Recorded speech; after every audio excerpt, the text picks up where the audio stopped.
Sarah McLachlan's Lilith Fair? Not always necessarily musically, but politically, one of the coolest things that it ever did was it took every city that it went to and it made an impact in that city before the show got there, while the show was playing, and then for an infinite amount of time in the future. And on a smaller level, what I'm trying to do is I have a foundation called the Looking Out Foundation. And we all live in these cities like Cleveland, and we don't know what our local grassroots organizations are doing to make our city a better place.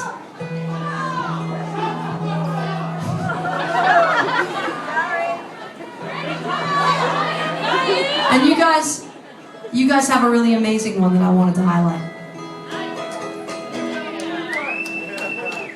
I want to say it right, because I know what it's about, and that's why I'm going to sing you this song, but it's called,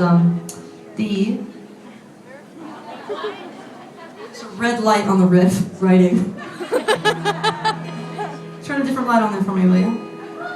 It's called the American Foundation for Suicide Prevention. Alright, we're cool.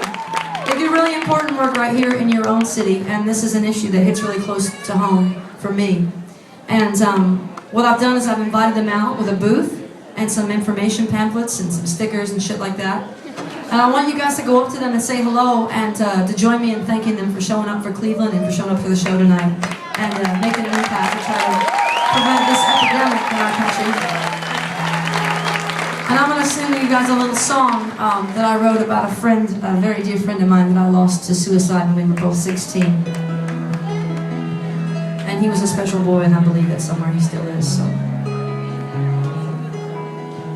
So this is for the American Foundation for Suicide Prevention. I also want to thank you so much for coming out tonight. All seriousness aside, it was a hell of a party, right?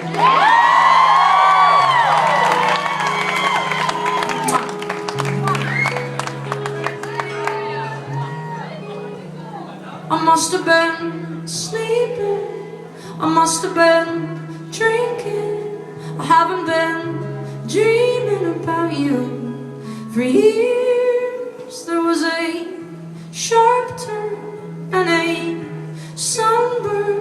I was too cool for high school that year.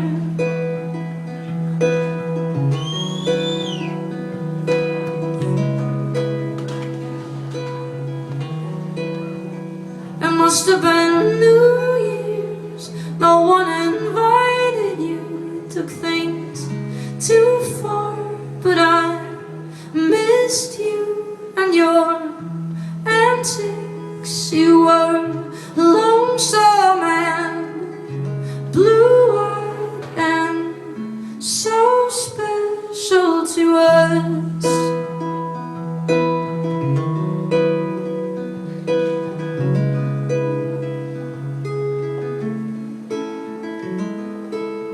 You could have taken a long break instead of a long drop from a high place. For 10 years I never spoke your name. Now it feels good to say that you're my friend again.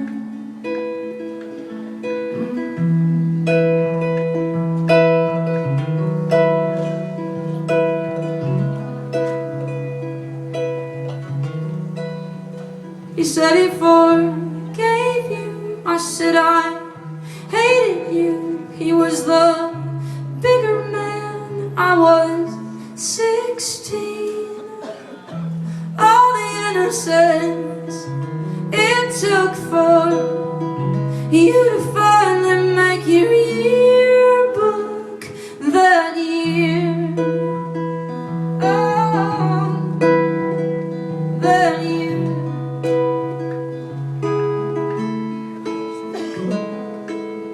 You should have taken some time away instead of a long drop, instead of a leap of faith. For 10 years I never spoke your name. Now it feels good to say that